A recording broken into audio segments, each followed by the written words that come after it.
there, I'm a pig and here's my story.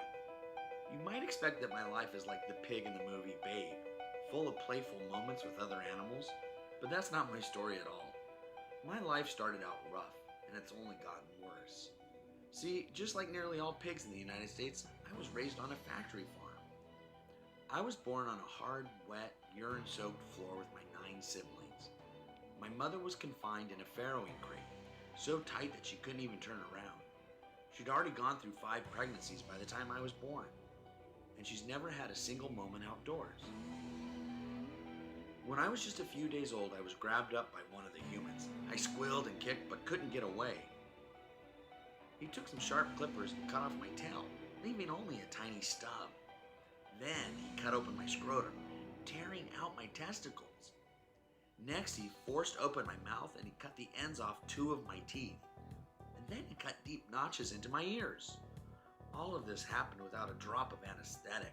I felt every agonizing cut and tear. And my case wasn't the least bit unusual. This is what's done to every piglet raised at a factory farm. It wasn't long after that, when I was only 3 weeks old, that I was taken from my mother. She screamed as we were carried away, but it was no use. That was the last time I saw her. I was taken to another building. For the next 7 weeks, I was stuck in a terribly crowded pen with more than 20 other pigs.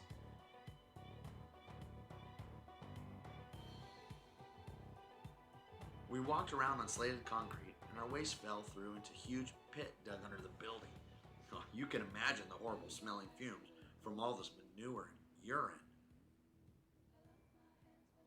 After a few more traumatic location transfers, I was given a shot of a drug called ractopamine, which caused my body to start putting on more muscle. After 5 painful months on this earth, I already weighed more than 200 pounds. I was in terrible health. I had trouble breathing because the ammonia-choked air had eaten lesions into my lungs.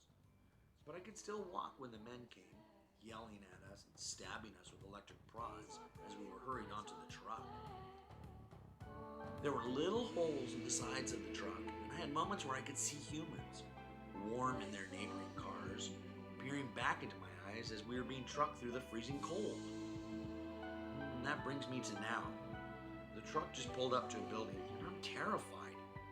Each of us knows we've arrived at a bad place. All the pigs around me are panicking. I feel a shock as a man shoves an electric prod into my back and I fumble forward off the truck, landing in a pen.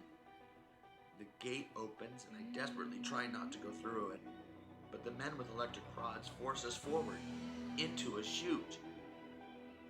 I land in a small chamber with several other pigs.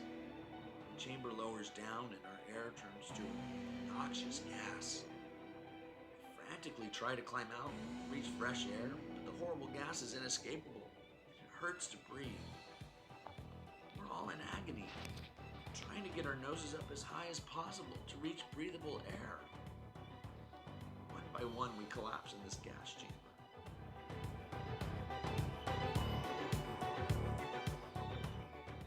After he passes out, his body is hoisted into the air by his hind leg and his throat is cut. The blood and life drains from his body. He's disemboweled, skinned, and then butchered for bacon and other cuts of meat that soon make its way to the grocery store, neatly packaged in cellophane with no indication of the life it once was. Too few of us consider the source of our food, but please remember that when we eat bacon, ham, sausages, or other pork products, our food had a face and a story, and that story didn't have a happy ending, a happy middle, nor a happy beginning. But we can each help create a better story. We can create a story in which humans treat other animals with kindness rather than cruelty. By choosing vegan foods, we can prevent unimaginable amounts of cruelty and suffering and help build a kinder world for us all.